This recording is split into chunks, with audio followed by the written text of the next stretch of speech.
Yeah, again.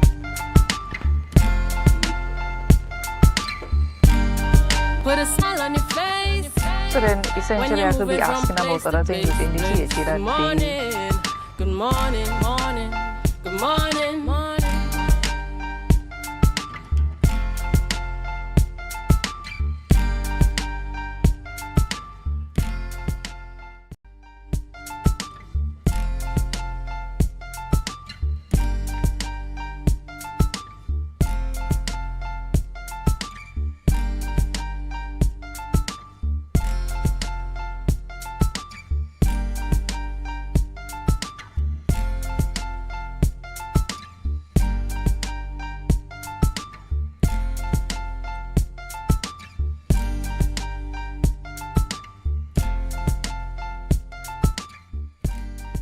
Good morning, viewers, and welcome to Tobago Updates Morning Show. I am your host, Renessa Ortiz. I want to welcome you yet again to staying here, right here at Tobago Updates.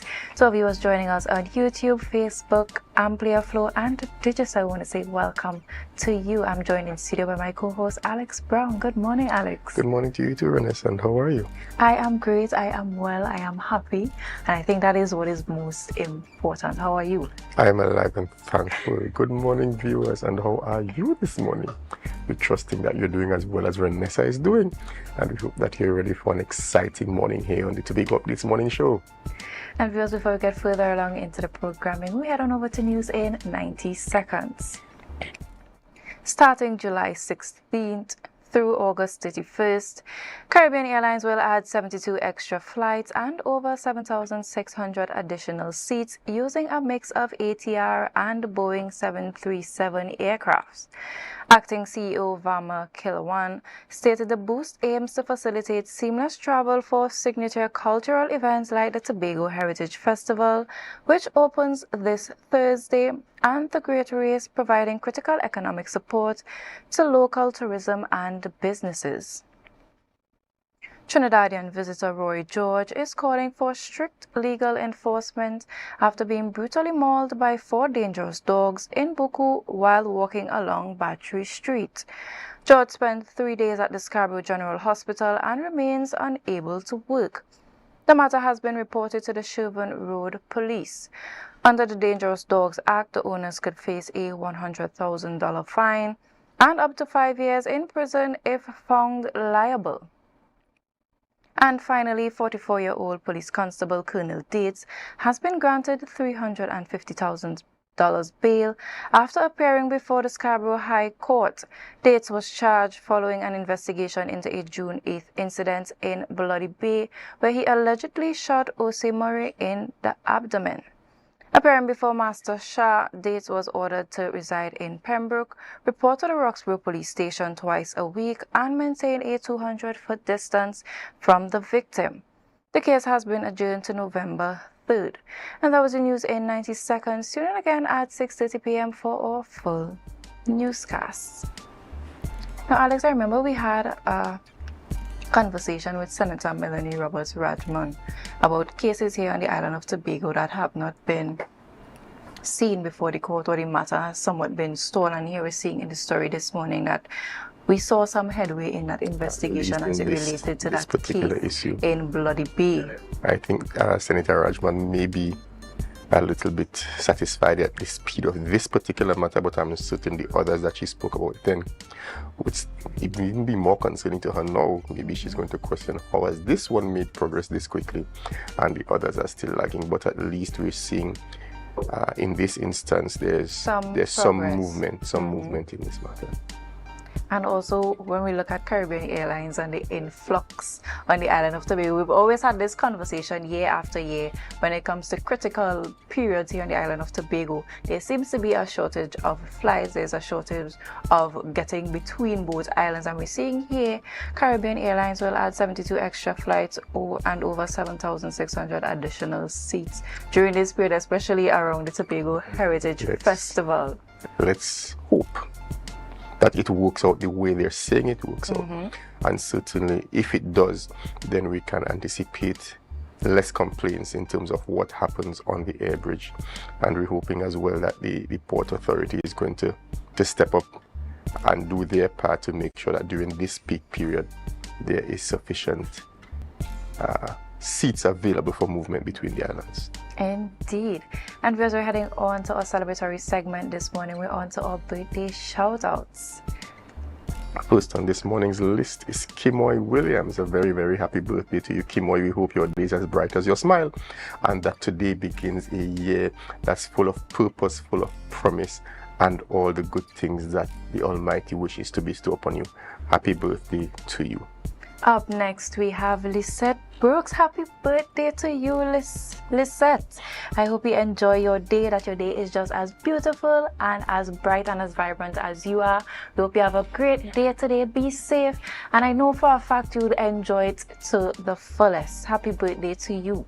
And finally on this morning's list is Lauricia Roberts. We wish you a very happy birthday. We hope that your day and your year is going to be as elegant as this picture suggests, and that you're going to have a year full of purpose and promise. Happy birthday to you from all of us here at Tobago Updates. And viewers, that's it for our birthday shout-outs this morning. For those of you who did not make it on the lineup, we want to say happy birthday to you, and we hope that you have a great day ahead and that you be safe. Viewers, we're on to our World Cup updates here on Tobago Updates. We have Marcus joining us virtually. But before we get right into that, just stay right here as we go to the ad. Put all or some of your dividends on your shares and get up to 3 times the amount. Your loan would be extended to maintain the same installment. Promotion runs June 23rd to August 31st. Think, plan, save.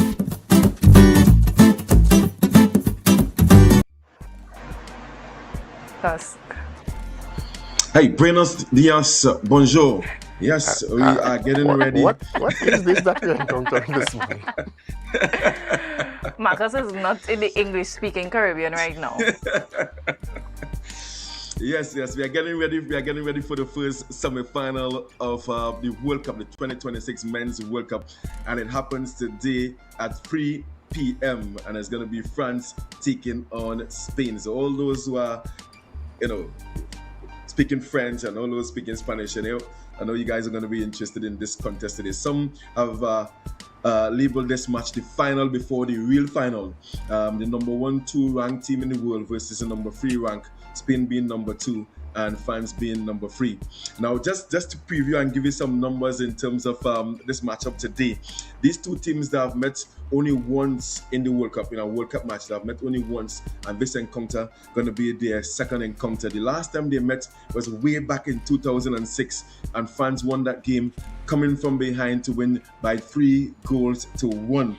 Now, interestingly, the last 10 meetings between these two teams, Spain, they have only lost 2 games. They have only lost 2 games in their last 10 meetings against France. And the last 2 games they have played, Spain won those 2 matches. Spain are the reigning European champions, having beaten France in 2024, by 2-1. Yamal and Dani Olmo, they scored in that 2-1 victory for Spain. And the last time they met, as recent as June this year, Spain won that Nations Cup Final 4 match by 5-4, a high-scoring encounter. Spain came out victorious in that game. Now, the last game Spain played against Belgium, in which they won 2-1 in the quarterfinal. Now, the leading marksman, Yamal, he was asked about the contest against France, and he said, quote, "There are 2 possibilities that can happen in this contest. Either they won and they qualify for their 3rd consecutive World Cup finals, or either we beat them 3 times in a row." And he said, "I don't know what's going to happen, but we are not afraid at all." And I like that kind of language from a big player. So we are expecting an explosive game today, France versus Spain. It's going to be a battle of the best attack in this year's World Cup. France, they have scored 16 goals and only conceded 2. And they are going up against the best defense. Spain, they have scored 11 goals, but they have only conceded 1. They are unbeaten in 36 games. 36 games they are unbeaten. I think it's a record run for Spain. And in those 36 games, they have won 27 and they have drawn only 9. Some players to watch today, obviously, is going to be the likes of Mbappe, Dembele, Olise, a fella that I've come to really like, Michael Olise in the midfield for France. And when you look at the Spain side, they're looking for Rodri, Pedri, Danny Olmo, and the man himself, Yamal. So it's going to be a big contest today. I'm not too sure who you guys will be supporting. I am going to be watching the contest. Of course, looking to be entertained. I'm looking for a high-scoring game. But based on the pundits, they have put this game as a 2-1 victory for France in extra time. And I suspect it's going to be a 2-1 victory for France, given their form. And I'm looking again to see what Mbappe can do. Can he add to his 8 goals? Him along with Messi, they are the leading goal scorers in the World Cup this time around with 8 goals. Can he add today? It's left to be seen, guys. Fighting words there, Marcus. It's either they win and make it to the which consecutive World Cup finals? Third consecutive World Cup final. Or we beat them 3 games in a row. Those are fighting words, don't you think? They are fighting words, and you need that kind of energy from your star player. And Yamal is a star player for Spain. You don't want to look at France and say they are unbeaten in 6 games. They are yet to drop points in this World Cup, and they are very dominant in front of goal, having scored 16 goals. Only Argentina would have scored more than France in this year's World Cup. And they don't want to say, well they're unbeaten and they're looking very good. I want, when they come against me, let's know that I can beat you, and I can remind you that I beat you in the last 2 games. You twice so you can be beaten you can be beaten for a 3rd time. I like that kind of energy, and I like that kind of language from a star player.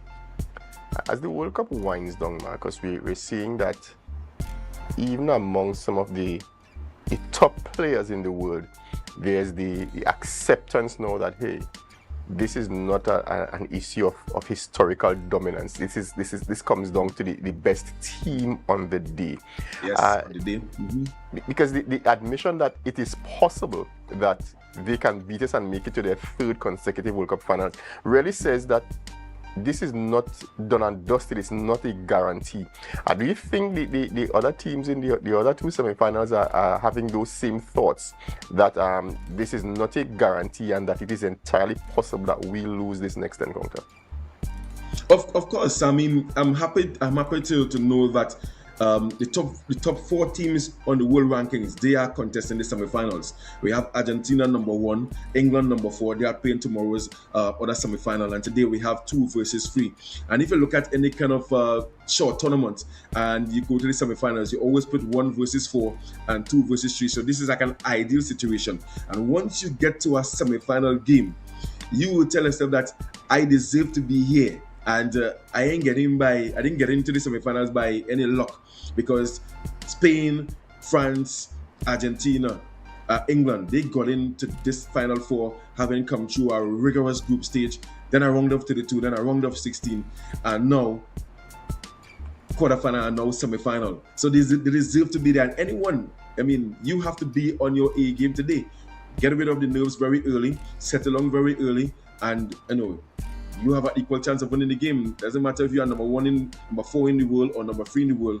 Once you start that game, you start at 0-0.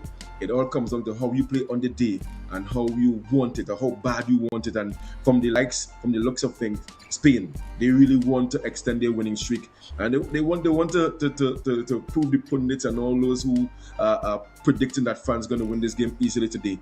And they have what it takes. I think it's going to be a dominating game for Spain when it comes to possession. They love to keep possession of the ball. France, they love to attack. So, like I said, I'm expecting an exciting game.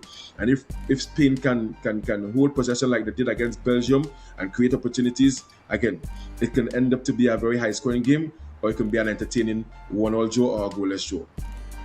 Thank you, Marcus, for your insights, and we're looking forward to the outcome of the game, and we'll talk to you tomorrow after it's over. Thank you, and have a great day.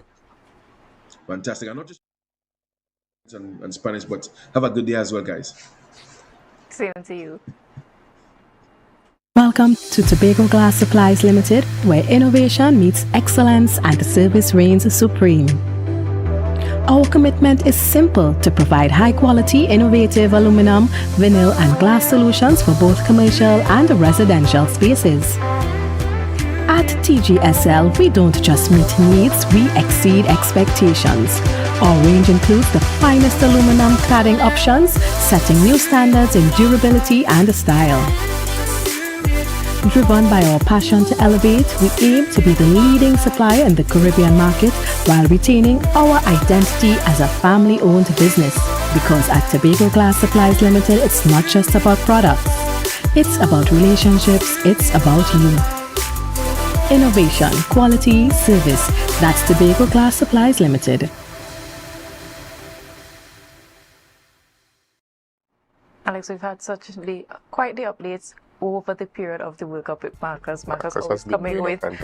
He has been doing a fantastic job.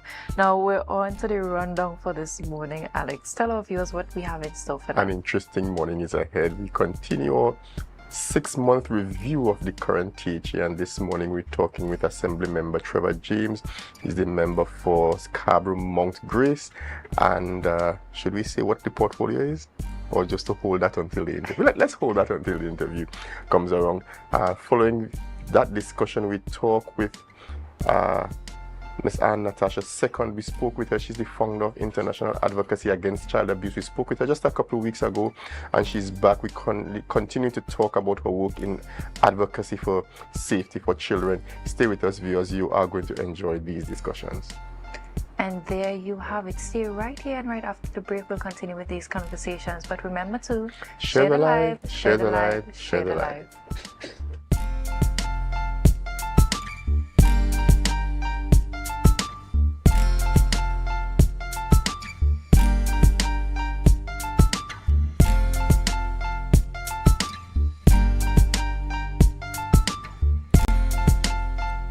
Our world is filled with rhythm. Rhythm that's unapologetic, infectious, timeless. Rhythm is commitment in action. It's how we show up for each other with unrelenting support that goes the distance. Rhythm lives in the tiny beats of our most intimate moments and the seismic roars of our biggest achievements. Rhythm is resilience in motion. So, even when things go out of sync, we do what it takes to bring the rhythm back. At Flow, we understand your rhythm because we live it. That's why we're dedicated to building a network as resilient as you, with a team of familiar faces working every day to keep you on beat. You're at the heart of everything we do, and our commitment is to keep your rhythm flowing, no matter what. Coming up, Barbados kicks off festival season with Crop Over, where you can live like a local. Moments of discovery and joy during Culinary Month in Antigua and Barbuda. Find that hero within you. As these women of vision share their stories of success. Caribbean Passport TV, your guide to what's happening in the region, here on this station. As small Caribbean islands, we do need to remember that we can't do it individually. The Caribbean needs to work as a whole. From something as simple as pooled procurement of medicine or pooled procurement of equipment, to sharing training, to having centers of excellence in different islands. Working together as one, we can become giants. Be viewing Caribbean Medical TV on this station. Okay. 325, 326, 327, 328, 329. Counting on your fingers again. No wonder you lose your business. Grandpa, thanks for helping me start over. You not lucky in business, you know. As a child, you tried to sell hog plum. That failed. As a teenager, you and your boyfriend tried to break into the jewelry business. But hey, where that boy end up? He live in Aruka in the Grove. The golden one. Oh, child, if you want to get into business, you have to have your financial records intact. But hey, do you know your numbers?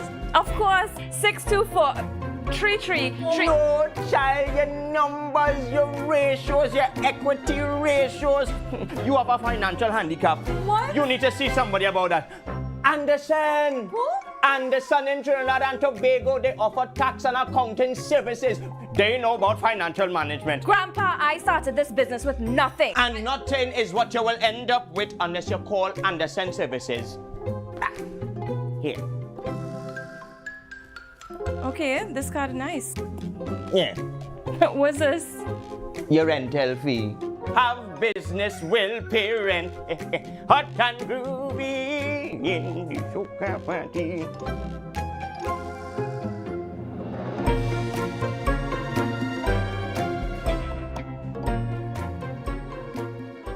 The Caribbean is more than just a place. It's a spirit, resilient, vibrant, and full of possibility. Rooted in connection, driven by community. It's who we are and the heart of everything we do. For over 150 years, we've been right here, invested in the Caribbean, its people, and its progress. And today, we're going even further. Liberty Business, rooted in the Caribbean, committed to you.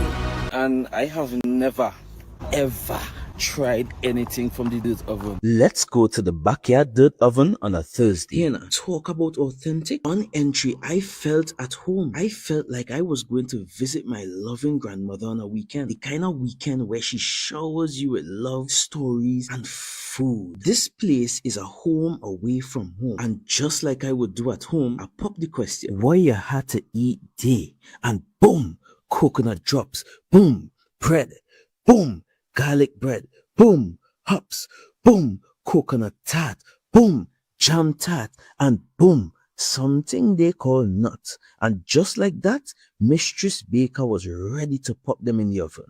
And don't worry, she had some help. And while we was waiting, I said, let we hear from Mistress Baker herself. Well, we've been operating for a couple of years now. We started, this was a COVID project. We operate strictly on Tuesdays. Tuesdays only. You don't keep stock. We only sell on Tuesdays. Such a sweet lady. Hey, AMPLIA, it's ready. When last you see a nice golden brown bread, sir? Backyard bakery for the win. AMPLIA, a GT. I finally get me the oven bread with a little extra goodies on the side. You might be asking, where they're located? They are located on Bukuru, right on Nightingale Avenue, right before Racetrack Wheels if you're coming from town. Just look for the green hedge. You can't miss it. Pause. Check out the menu day one time.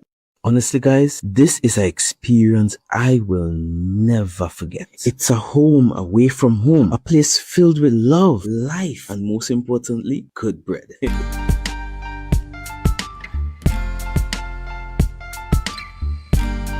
Put a smile on your face when you're moving from place to place. Good morning, good morning, morning, good morning, morning.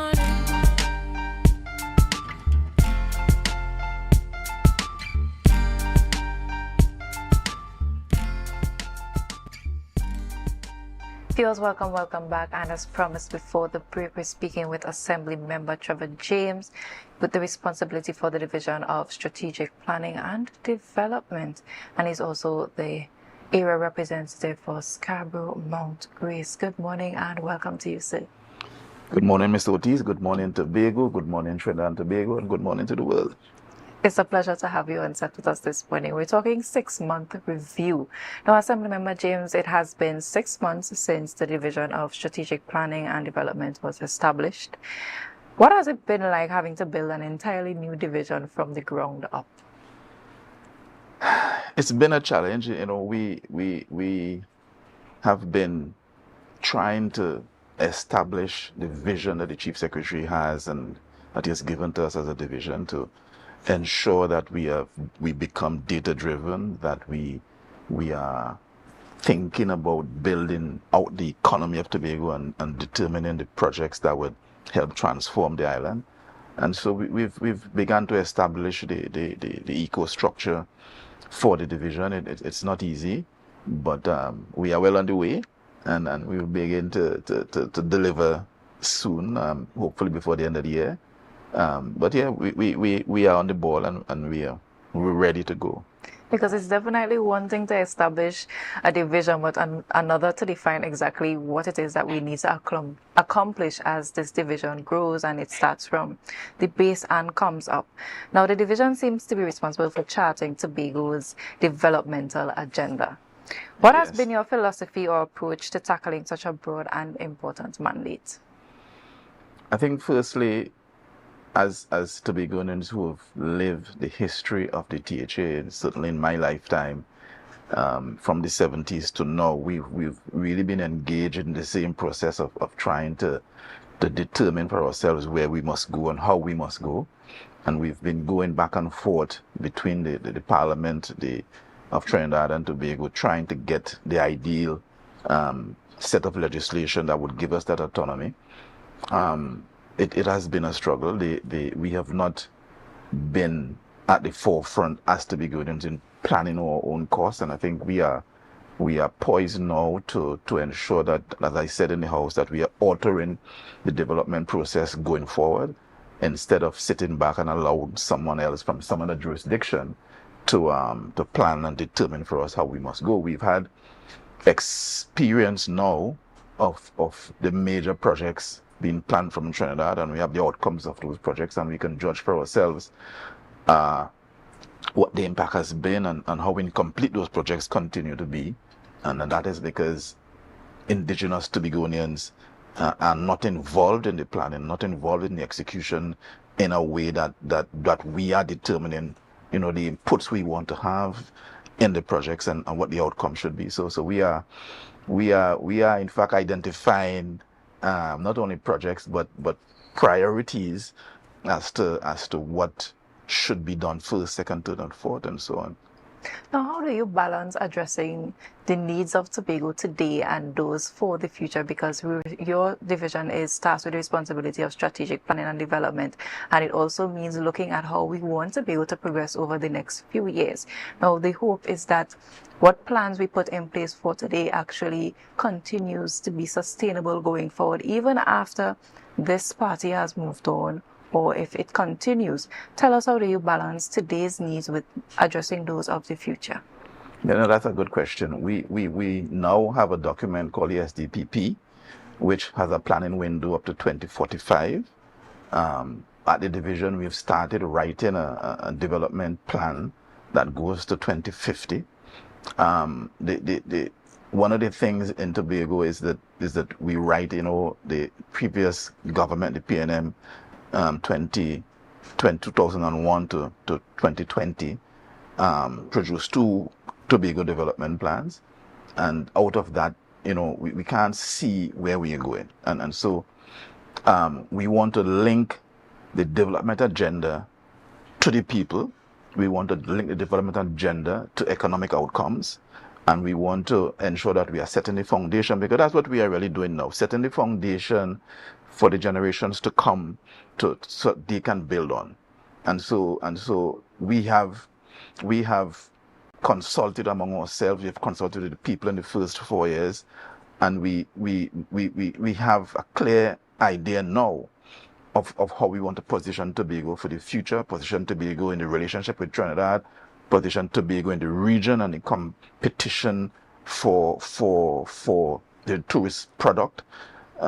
So that we're ensuring that the economy is being built out and away from the reliance on the public sector, and so it takes a lot of conversation, it takes a lot of hard work, but we think that if we have the long-term plan, then the short-term goals will fill in themselves. And as you mentioned, short-term goals, it has been 6 months in, and the people would naturally want to know what progress has been made within the division. Even though it's a relatively new division, they still want to know what has been done behind the scenes that they may not be privy to. Well, we have a mandate, as the Chief Secretary outlined at the announcement of secretaries, and has been clarified in the public at different times. We have structured the division to accomplish 3 things. So we have 3-4 major themes that the division will fulfill. So we have now 3 departments. We have the strategic planning department, which will look at the socio-economic growth and incentives that can come out of that for the people of Tobago. We have the strategic development arm, which will see about the mega projects and the projects that will transform the economy and create employment and long-term development and so on. And of course, we have the spatial, the planning unit that will look at how we organize the land space and the sea space that we have. We are now focused. We've more or less structured the first 2. We are now focused on the spatial planning and how we get to determining land use policy in Tobago and so on. That takes a little while to be done. We still have the issue of town country planning to be resolved, of course, with the Minister of Planning and the Prime Minister and the Parliament and the Cabinet. And so we continue to work. We are still trying to determine how we build out the marine planning, the arm of the division, and what we do with that, and developing an energy policy that is also part of the mandate that we have. But like I said, we hope that by the new fiscal, we have all of this organized and we begin earnestly to work to deliver for the people of Tobago. Now, has anything surprised you within this first 6 months, whether in terms of opportunities or challenges, as you started your course in this division? Well, we are hopeful. I think we, most importantly for the people of Tobago, we continue, I think, to do the same things over and over and over and over. I remember as a young chap, still in primary school, on to secondary school at Scarborough Secondary, and witnessing the conversation, and certainly in my house, conversation at the secondary school, where Robinson and they had come back to Tobago and was telling us that, listen, we have energy in our waters, we have oil and we have gas and we have this and we have that. And we really need to determine for ourselves where we are going. That was 1976, 77. They did their struggle. They got to 1980. The Parliament gave us a watered down act, right? So we find ourselves every decade, maybe every 2 decades, going through that same process, going to the Parliament, hoping and begging that, they're going to give us something worthwhile. And for me, I think the most surprising thing is that even when you have governments on both islands of similar party, you still can't get for Tobago what Tobago deserves. So now we have a TPP in Tobago, a non-PNM government in Trinidad, and we continue to be hopeful. We continue to try to work behind the scenes, but I think the time it is taken for me is the most surprising. I think the time it is taken to get simple things approved, simple things agreed to with the government, simple things executed. I think to me that's the most surprising thing, but maybe it's not so much of a surprise. Now, when we speak about development beyond physical infrastructure, what investment is the division pursuing that can generate sustainable economic growth and real financial returns for Tobago? Well, we are a jurisdiction where we are, from our calculations, 20 years behind Trinidad. We are in a union with Trinidad, and we have the ideal of the anthem that says, side by side we stand. But the reality is that we are 20, 25 years behind where we ought to be. If you look at the islands around us, Curacao down south, Grenada, Barbados, St. Lucia, as a tourism island, a tourism product, we are really not even on the map. And so there is this conversation that takes place in Trinidad and Tobago about separating Tobago's GDP and somehow attributing non-performance, economic performance to the Tobago House of Assembly that largely is just an administrative body. We don't impact the laws. We can't make decisions as to if an airline should come. We need permission from. So we don't basic things. We can't. If you buy a vehicle from a vendor a firm in Trinidad, all the taxes you pay for that are attributed to the Trinidad economy. So for me, separating the two economies is a non-starter.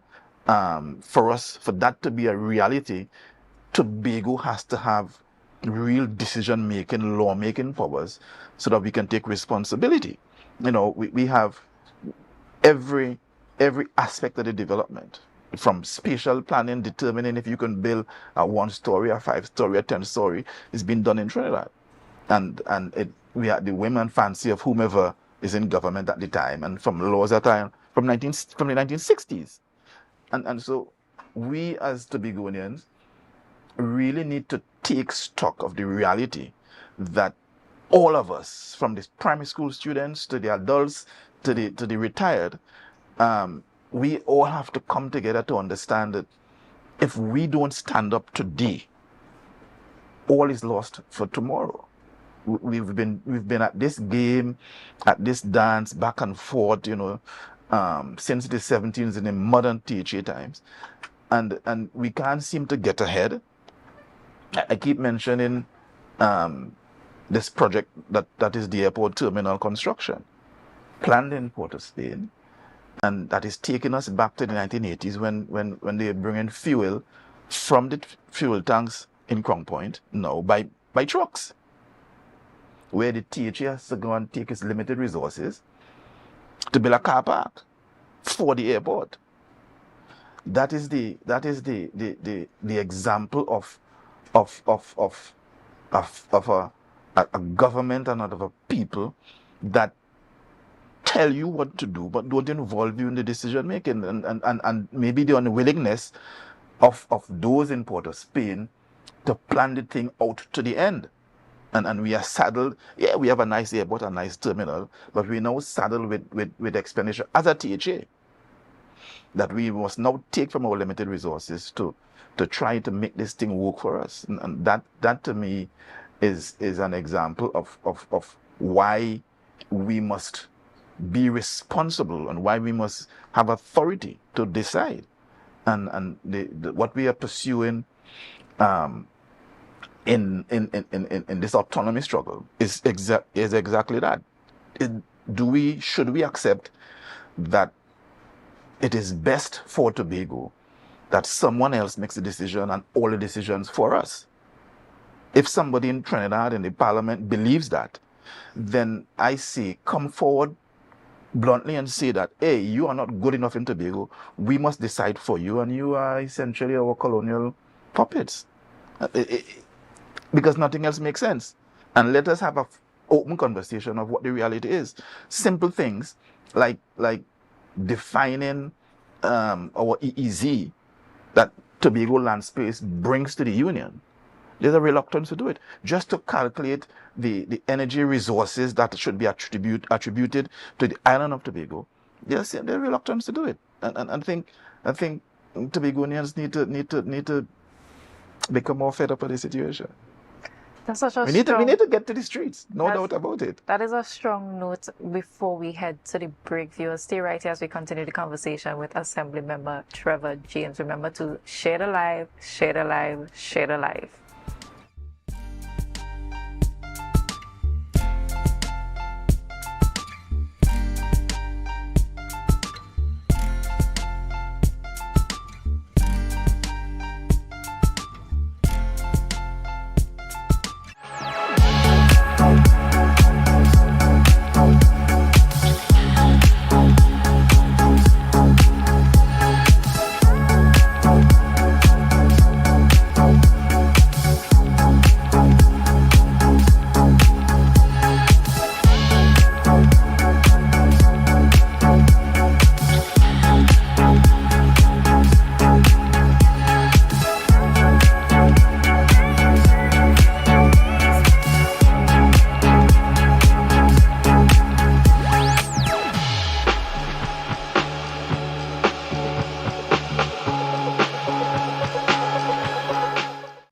Coming up, Barbados kicks off festival season with Crop Over, where you can live like a local. Moments of discovery and joy during Culinary Month in Antigua and Barbuda.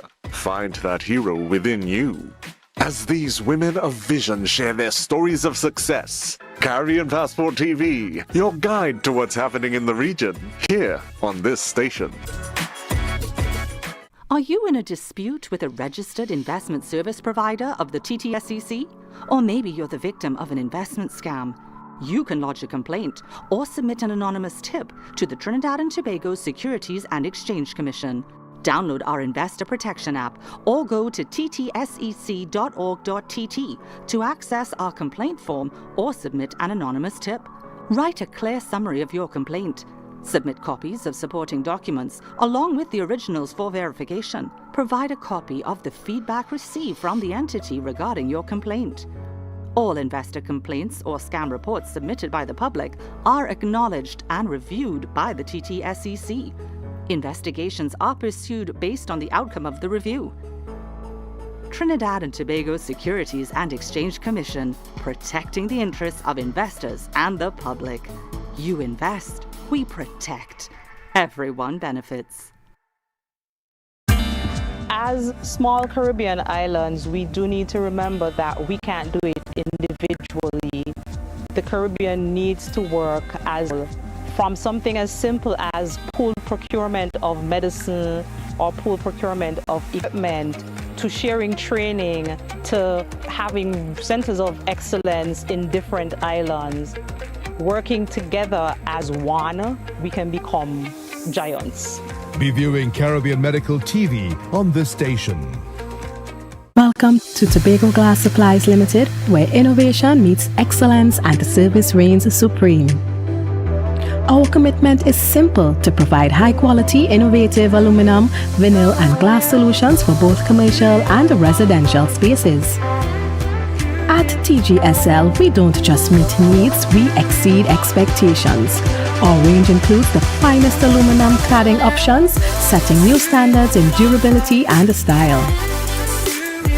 Driven by our passion to elevate, we aim to be the leading supplier in the Caribbean market while retaining our identity as a family-owned business. Because at Tobago Glass Supplies Limited, it's not just about products. It's about relationships, it's about you. Innovation, quality, service.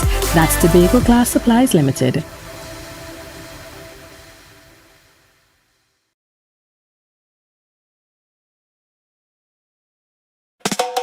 Tobago, are you ready to celebrate culture, color, and creativity? Then make Heritage Haven books and things your first stop this Heritage Festival. Step into a world of vibrant African wear, handcrafted accessories, unique gifts, local authors, and inspiring books for every age. Whether you're dressing for the festivities or searching for something special, Heritage Haven has something just for you. Heritage Haven books and things where culture comes alive. Visit us today at the Scarborough Esplanade and discover treasures. Celebrate culture where read it, live it.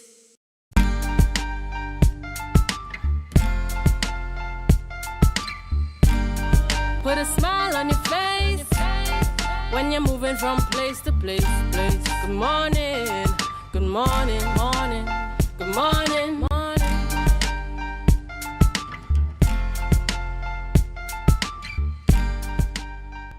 Welcome back, viewers. We're continuing the conversation with Assembly Member Trevor James. Before we went to the break, we were talking about infrastructure, and we'll continue here. Mr. James, it's a pleasure to have you in studio. Pleasure to be here. So before we were speaking about the infrastructure as it relates to continuing that strategic development and planning for the island of Tobago. As we continue to speak of infrastructure, one project that has generated a lot of public discussion is the proposed parkade. Tell us about the proposed parkade. Now tell us about the parkade. Why was this identified as a priority project, and what benefits do you expect that it would bring to the island of Tobago? Well, the transportation hub and the parkade are part of the Scarborough development plan that we've developed. What we are doing is trying to create an insignia for Tobago, trying to create something that inspires you and inspires another generation that, listen, we are coming of age and it is time we step up our game. The parkade and the transportation hub, of all the suite of projects in the Scarborough development plan, we believe those are most easily achievable. I think we've gotten to the place where now the projects are what we call bankable, and we are out looking for investors and so on to determine how we structure it, given the constraints of the OPR. But no doubt, we are maybe 2 months away from going out to tender. We've gotten interest from our suite of projects that we call the investment profile that we have, and we are now at the division preparing the RFPs and the documents to support the project, and hopefully within the next fiscal we will go to tender, and we will hopefully, if God is with us, we will begin construction come next January, next February. There are some, of course, legal hindrances that we are overcoming. You know, the lands still belong to the NIB. We are negotiating with the NIB.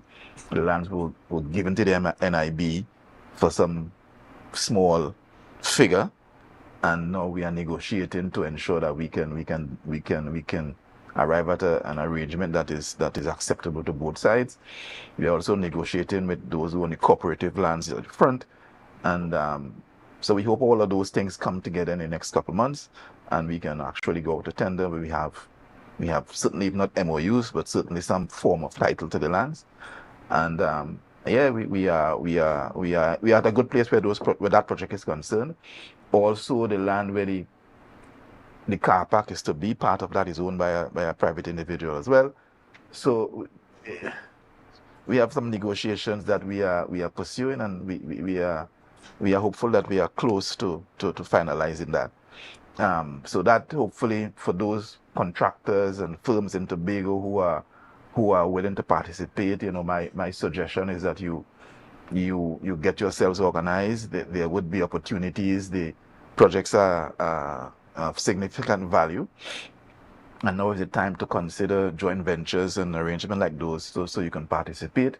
But certainly now is the time to get your companies organized and so on to be able to participate in those projects, because that is coming. Now, as we wrap up the interview this morning, any last words you would like to share with the public? Any upcoming developments or projects that they should be looking forward to? Because as we said, this is about the development of Tobago, the sustainable development of Tobago, and looking forward at the strategic planning of Tobago's progress moving forward. So yeah, we have looked at Tobago as a holistic one space, marine and land space, and we've come up with a suite of projects that we hope that in the next 4 years will really begin to transform the island. We have limited hotel rooms, and so we've been engaged in trying to develop a decent hotel or maybe cottage hotels at Pigeon Point and in Scarborough as well. We have Friendship Estate, and the plan is to put a marina down there. We've also been working on that, and we are far advanced where that is concerned. We are looking at developing Roxborough, meaning Tobago East, and we considering that development space to be from Goldsboro to Speyside, and we're now looking at what plans we can put to transform and help develop that part of the island.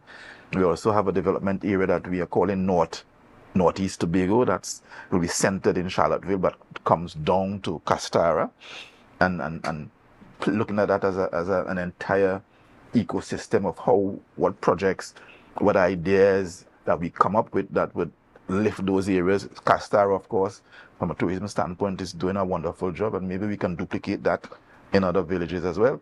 And of course, we have Tobago West, that starts from Scarborough to Crown Point, that we're looking at one space and trying to plan out what is the economic goals we should develop for all the areas, and seeing what projects will allow us to achieve those goals. And so we are of course trying to work through all of that, and we are hopeful that we can present decent plans to the island, you know, in the first quarter of 2027, 2028. I want to thank you so much for coming on this morning and sharing with the public what are the goals the Division of Strategic Planning and Development is pursuing for the island of Tobago. And we wish you all the best as you continue to navigate this new space and continue to navigate the continuous development and the sustainability of projects within the island of Tobago for its development. Thank you so much. Thank you very much, and thanks to Tobago Update for having me. You will stay right here. We continue after the break. Remember to share the live, share the live, share the live.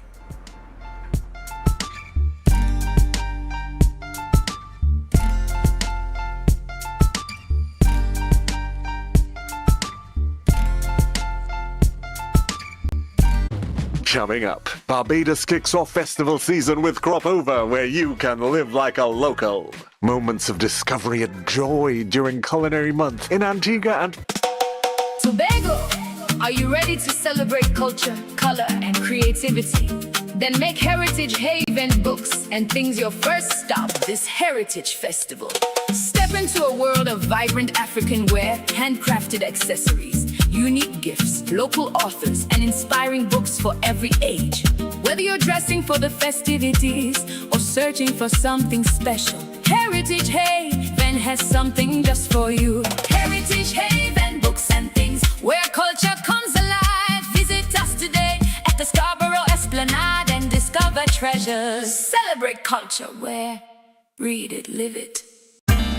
As small Caribbean islands, we do need to remember that we can't do it individually. The Caribbean needs to work as a whole.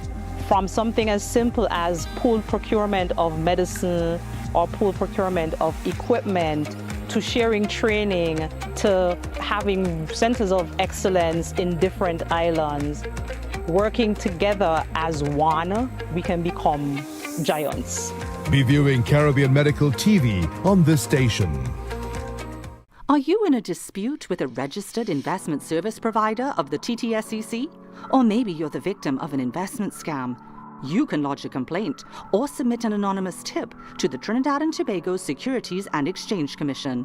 Download our Investor Protection app or go to ttsec.org.tt to access our complaint form or submit an anonymous tip.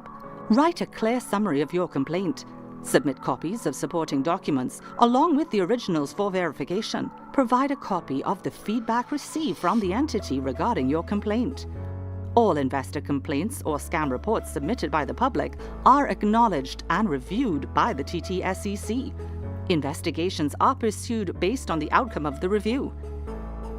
Trinidad and Tobago Securities and Exchange Commission, protecting the interests of investors and the public. You invest, we protect. Everyone benefits. Coming up, Barbados kicks off festival season with Crop Over, where you can live like a local. Moments of discovery and joy during Culinary Month in Antigua and Barbuda. Find that hero within you. As these women of vision share their stories of success, Caribbean Passport TV, your guide to what's happening in the region, here on this station. Welcome to Tobago Glass Supplies Limited, where innovation meets excellence and service reigns supreme.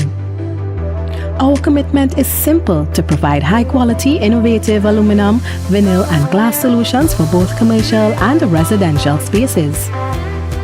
At TGSL, we don't just meet needs, we exceed expectations. Our range includes the finest aluminum cladding options, setting new standards in durability and style. Driven by our passion to elevate, we aim to be the leading supplier in the Caribbean market while retaining our identity as a family-owned business. Because at Tobago Glass Supplies Limited, it's not just about products. It's about relationships, it's about you. Innovation, quality, service. That's Tobago Glass Supplies Limited.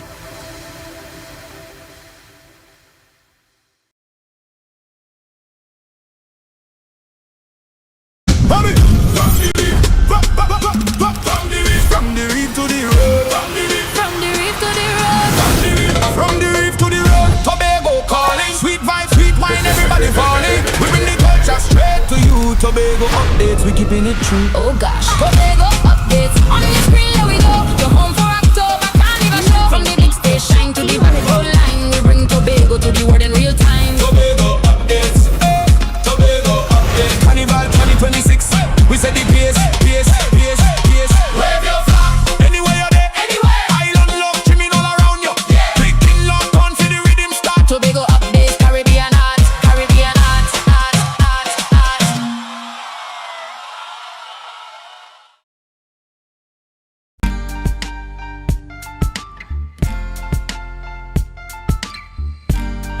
Put a smile on your face when you're moving from place to place, place. Good morning, good morning, morning, good morning, morning.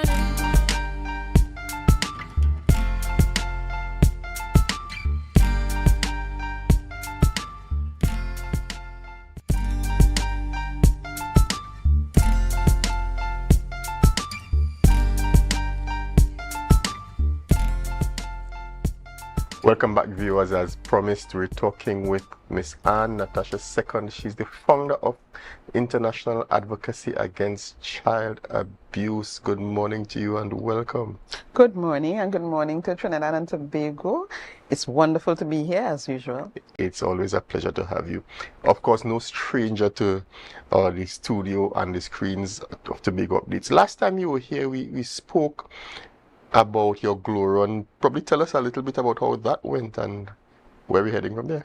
Wonderful. So, as I would have mentioned, the members and the recipients of International Advocacy Against Child Abuse all participate whenever we are having events. So, we would have organized this event for the first time, and we had quite a number of persons participating. It was very successful. We started off with a nice warm-up, and then we did the run. I had no clue that I could run from Cano Bay all the way down to Bonaccord Primary School and come back. You make it? No, I didn't run, but I run piece and I walk piece, and I ended up at the end with my little medal. So everybody finished. It was incident free, and it was a wonderful experience. That is great to know. We also spoke about some of the ways in which now by law children are defined as being abused. Some of the ways that parents may not have been aware of.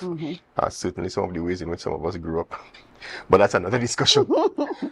As we're into the first week of the school vacation, what can that look like in some cases for children and child abuse? Right. So, like you were saying, when we were younger, you got up early in the morning on a weekend or during the holidays, you had your little breakfast and so on, and you head out. You pick up your friends along the road and you're outside. Today, you have to be aware of the consequences of child neglect. You are not supposed to leave children at home alone to mind the little ones behind them because you have to go to work, etc. You have to ensure that they are properly engaged. They have educational opportunities to develop their physical selves, their psychological selves, etc. You want them to be involved in stuff. We used to go to little vacation Bible school. We still have those kinds of programs, and you have a lot of camps and so on. You should check out what kind of camps, who are the leaders and so on, and what kind of programs they have, but you have programs that you can put them in. But you do not want to leave them at home alone. You do not want to take out your frustration on them, emotional abuse, psychological abuse. You do not want to physically batter them because they're bad and they had a hearing and so on. You don't want to beat them until they're wounded. You know, you don't want to destroy them physically. Of course, sexual molestation of children is against every law. So you do not want to use them for any kind of sexual gratification. You don't want to groom them or to expose them to anybody who has a history of grooming. Even persons who may be close to your family, you don't want to leave them unsupervised with persons who are strangers to them. So during this vacation period, you want to expose them to more educational opportunities. You want them to have physical health. You want them to have a lot of fun experiences, learning experiences, and you want them supervised. Now, you mentioned not having them supervised or left basically to who are strangers, but a number of the reports we've seen would have included people who were familiar. Some of them were even blood relatives. It kind of puts an additional strain, as it were, on parents. I mean, I remember, like you mentioned, you got up, you did your little chores, you had breakfast, and you gathered the troops, and for us it was being on Pirates Bay almost all day.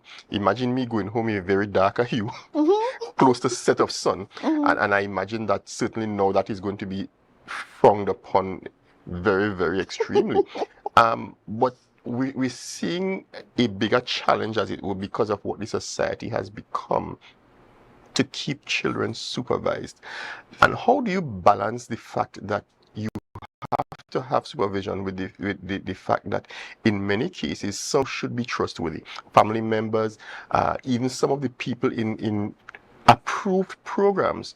I shudder to think, but there's a national program that we all know of where a senior member, probably the most senior member, was found wanting. Yes. It puts an additional strain, as it were, on parents who have to work during vacation periods to find safe places for the children. Tell us how the International Advocacy Against Child Abuse can help to find places where children can be safe during this period.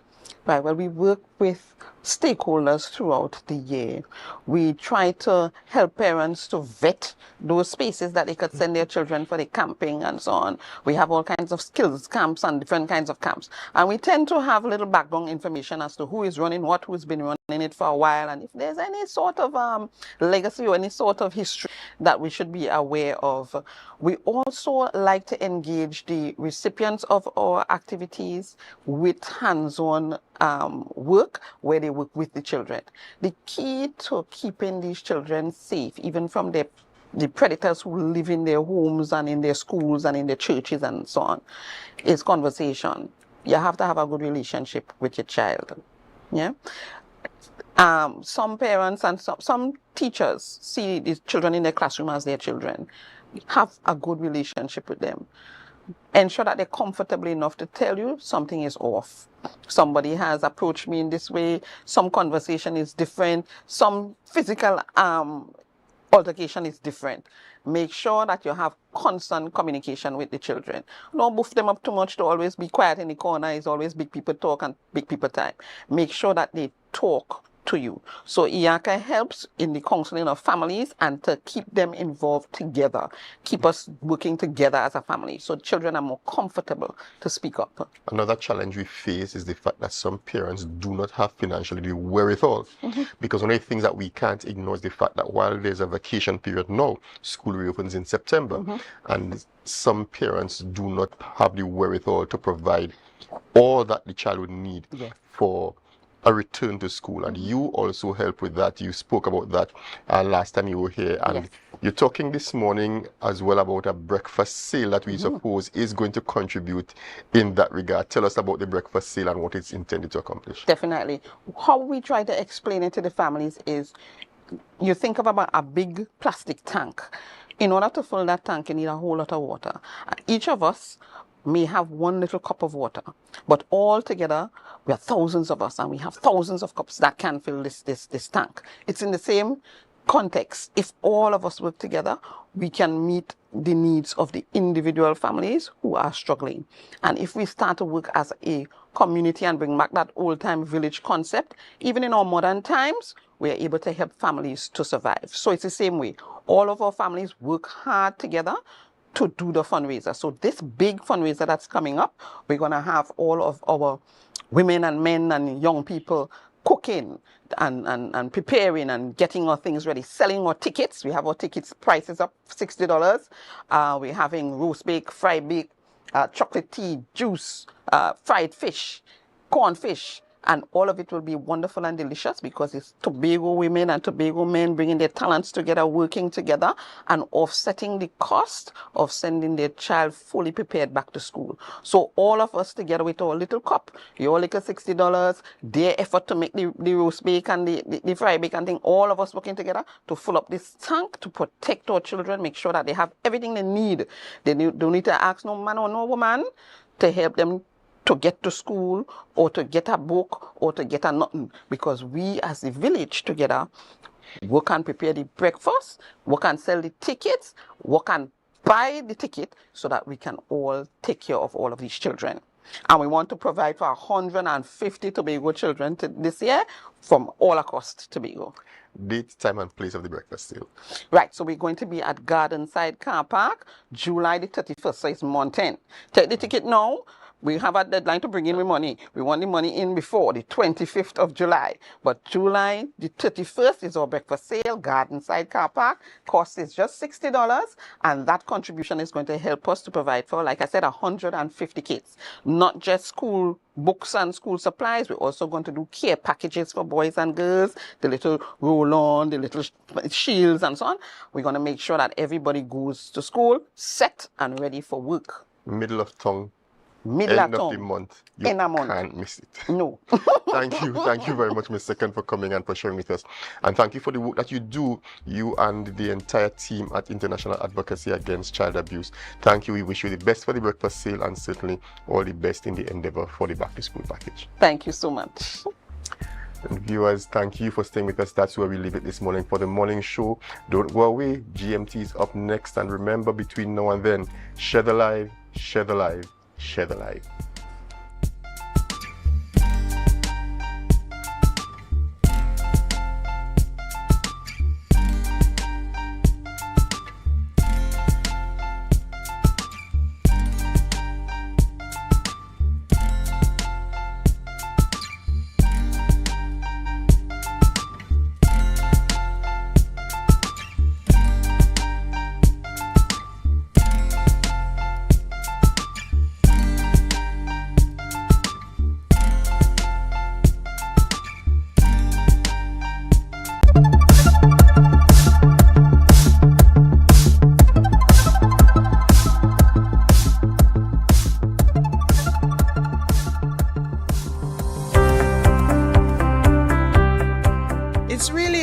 pleasure to welcome all of you to the orientation ceremony for the Tobago Regional Health Authority's 2026 Student Internship Program. This is in fact our 4th annual internship program, and each year it continues to grow in significance.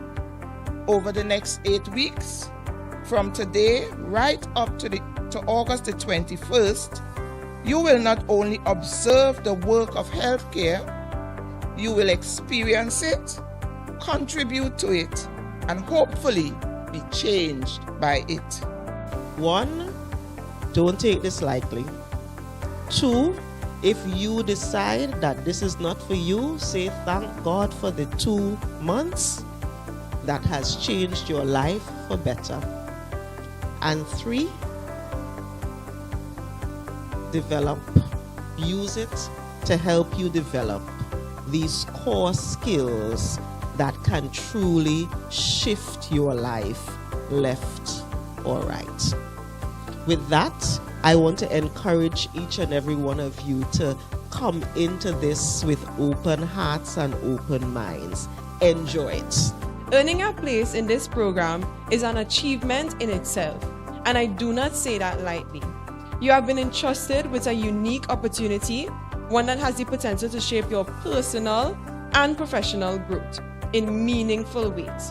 I encourage you to approach this experience with enthusiasm, curiosity, and a willingness to learn. Today we stand before you, not only to share our experiences, but also to reflect on the growth, learning, and invaluable opportunities that this journey has provided.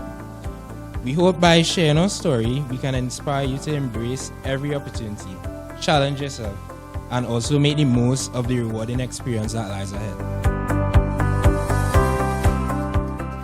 That was a production of the Department of Information, Office of the Chief Secretary, Tobago House of Assembly.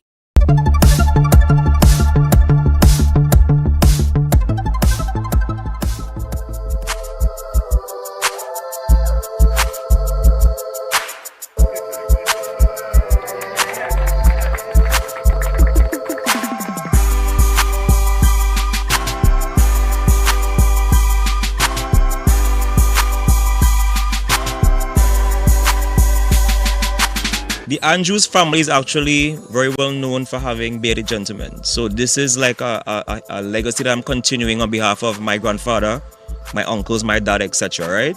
So of course I cut the beard, joined the bank, and when I became permanent, I grew it back. And I remember my manager said to me, I've never seen a gentleman incorporate with a beard. And the beard gets very dry in the AC. And that was my motivation to start my business. I said, you know what, I'm going to start a business and prove that, that's kind of like discrimination basically, right? And that bearded gentlemen, we deserve a seat at the table. So that's why I coined the phrase, stay bossed up, because we are bosses all around. I think everybody knows that I have a passion for marketing, right? And this is a form of marketing.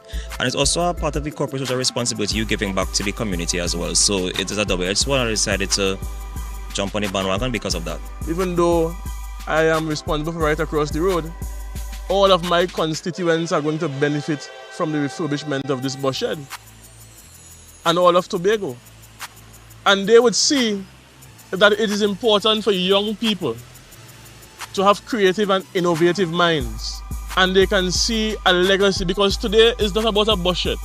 Today is not about the concrete and the boards and so forth, but today is about continuing the legacy of a young man who had a vision here in Tobago. This is not only a bus shed, but it shows his level of PR, promotion and marketing, and also corporate social responsibility. Because in Tobago, we are lifting the standards for simple things like bus sheds. I'm the biggest boss that you've seen thus far. I'm the biggest boss that you've seen thus far. The bus shed also includes a bus schedule for commuters. That was a production of the Department of Information, Office of the Chief Secretary, Tobago House of Assembly. You're viewing Tobago Updates Television, your exclusive gateway to Tobago, broadcasting the beauty of this island paradise to the world.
Good morning, and welcome back to Good Morning Tobago right here on Tobago Updates. Ladies and gentlemen, I am your host, Chanel Felix. And guys, you know, whenever you see me sitting here, it's because we're about to have those conversations that you want to have while I ask those questions that you want asked. But before we get into this morning's interesting topics and conversations, let's have our news in 90 seconds. Starting July 16th through August 31st, Caribbean Airlines will add 72 extra flights and over 7,600 additional seats using a mix of ATR and Boeing 737 aircraft. Acting CEO Varma Kilowan stated that the boost aims to facilitate seamless travel for signature cultural events like the Tobago Heritage Festival, which opens this Thursday, and Great Race, providing critical economic support to local tourism and businesses. Additionally, Trinidadian visitor Roy George is calling for strict legal enforcement after being brutally mauled by 4 dangerous dogs in Buku while walking along Battery Street. George spent 3 days at the Scarborough General Hospital and remains unable to work. The matter has been reported to the Sylvan Road Police under the Dangerous Dog Act. The owner could face up to $100,000 in fines and up to 5 years in prison if found liable. And finally, 44-year-old police constable Colonel Dates has been granted bail of $350,000 after appearing before Scarborough Magistrate Court.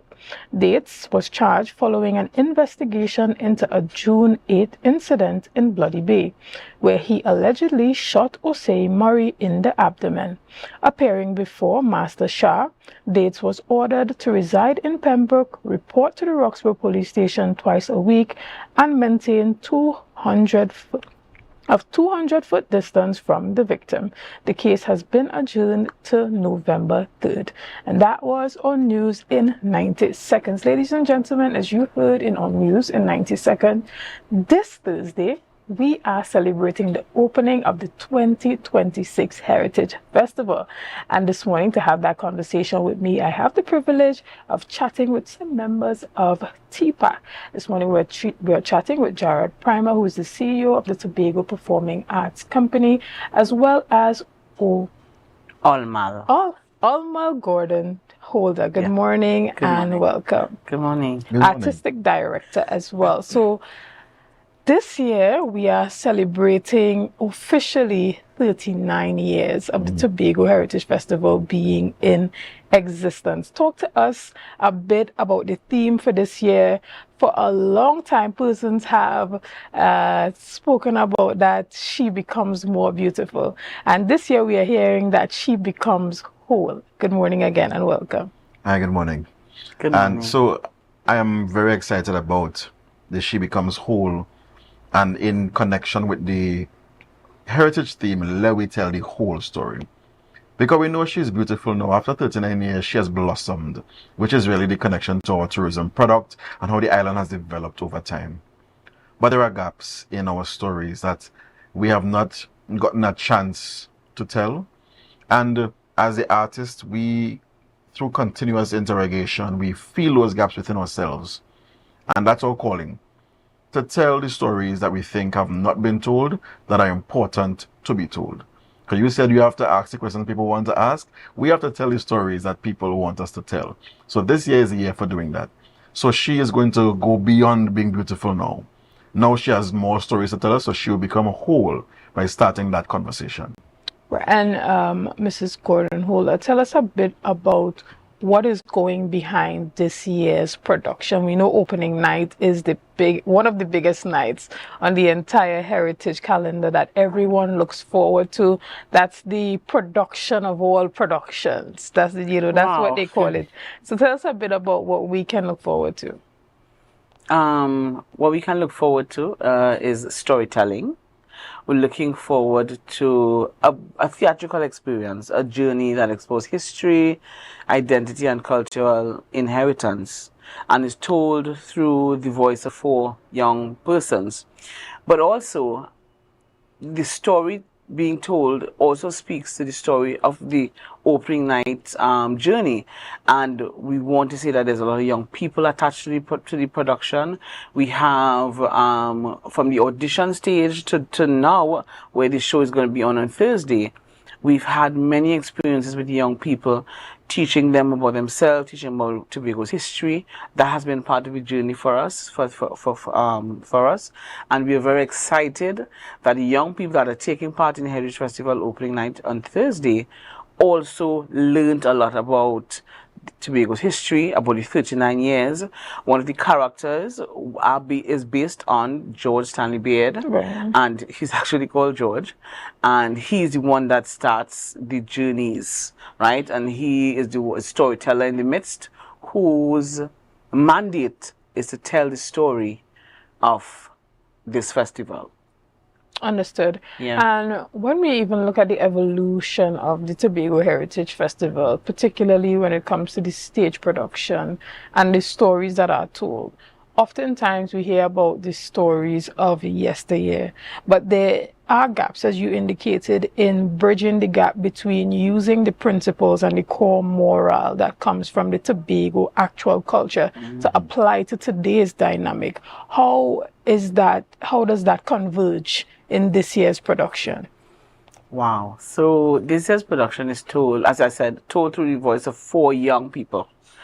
And they are tasked to go on 4 separate journeys to find treasures within themselves that they can now present to a younger version of themselves, the younger person, to ensure that there's continuity in the Tobago story, right? And so each of these 4 witnesses, they go, one finds that they have a gift of dance, and attached to that gift of dance is the idea of flight, because that character is the descendant of Gangang Sera, right?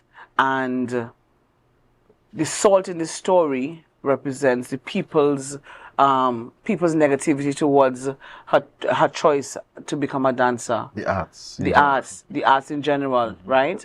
And so that's one of the stories that we're kind of exploring. We're exploring the idea of trauma and guilt, and how some young men in particular are not able to tap into things that makes them powerful, because they're afraid or unsure how to say what's hurting them or what they're feeling. And that's something we have to discuss. That's a bigger conversation.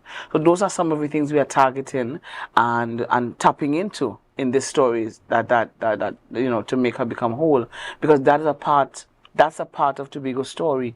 The things that we don't talk about, or we do allow our young people to talk about, so that they understand that that's how they can tap into their future selves, by dealing with the things within them that kind of traps them in certain spaces. You know what I mean? Okay. Understood.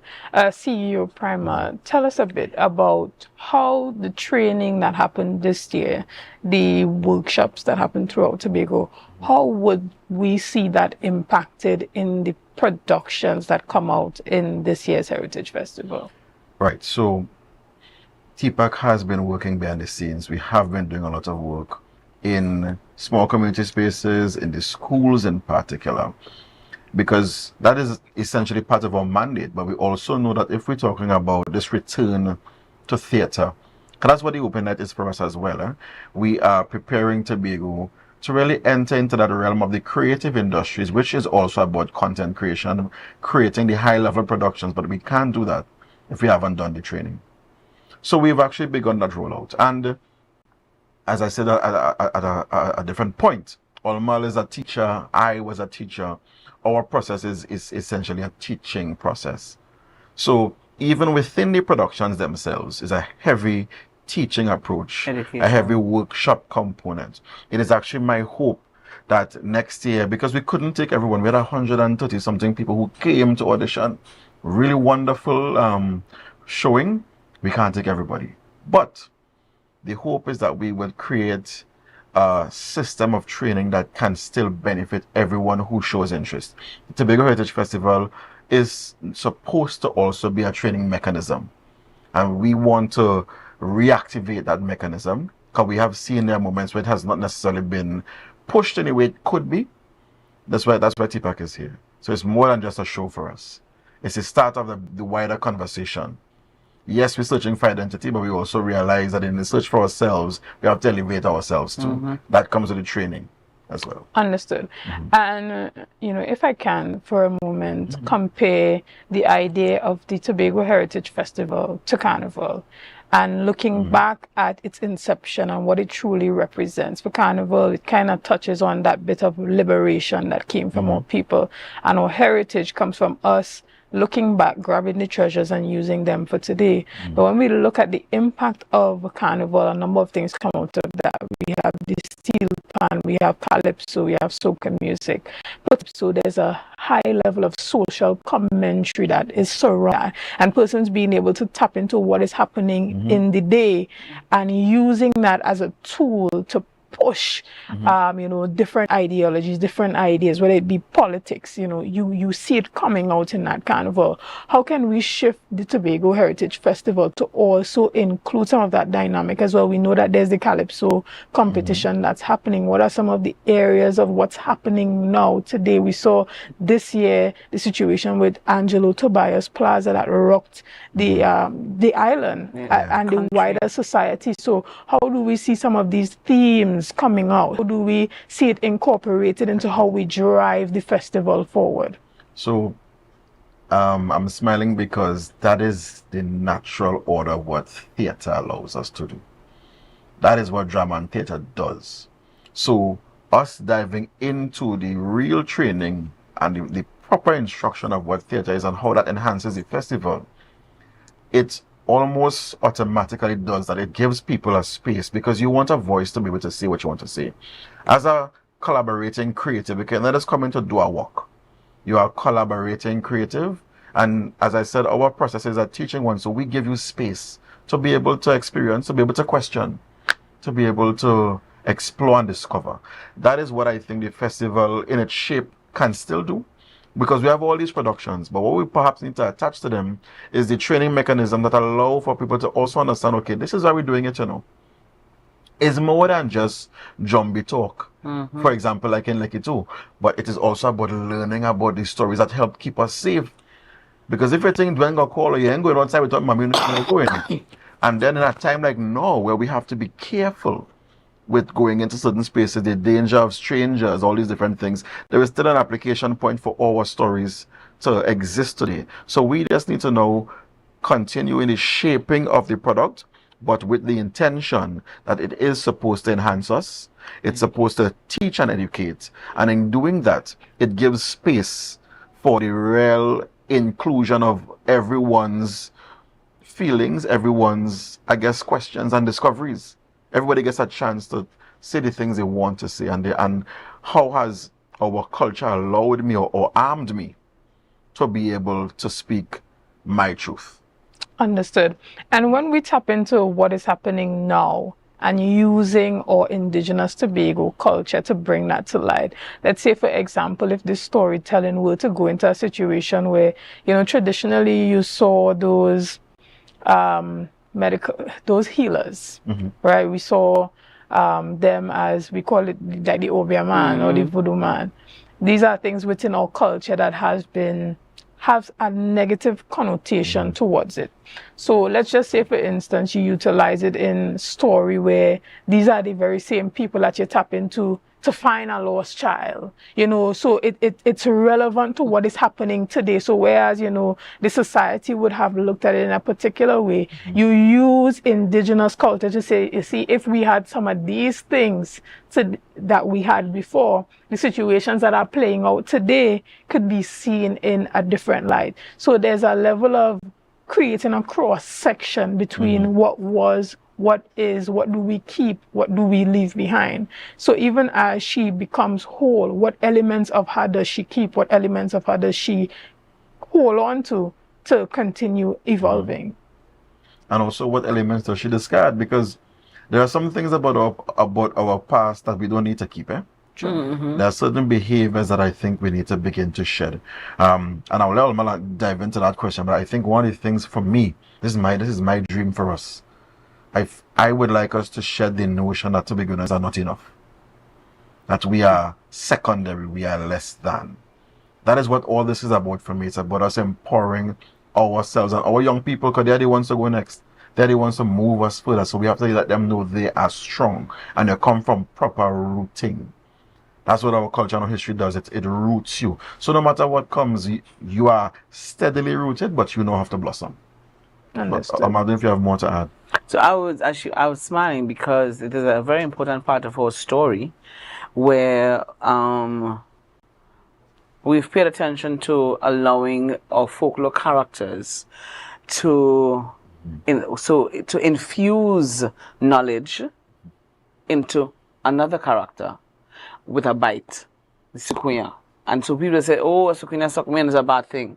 In this case, Sukunya socks, but when the Sukunya socks, it infuses knowledge into the person so that they are now able to, their eyes are now open to different possibilities and stuff. And so that is the idea of what you're talking about. Yeah. Being able to use our folkloric or the stories of our lore, L-O-R-E, to educate, to start a conversation about why were these stories given a bad or a negative kind of thing, right? Yeah. Why would they? Because of the fact, it probably is because of the fact that if you scare them, they wouldn't embrace it, and so then they would never learn about what is uniquely them. Right. But Yeah. whether it is good or bad, based on where you sit or stand in the society, whether it be because of your religion, your background,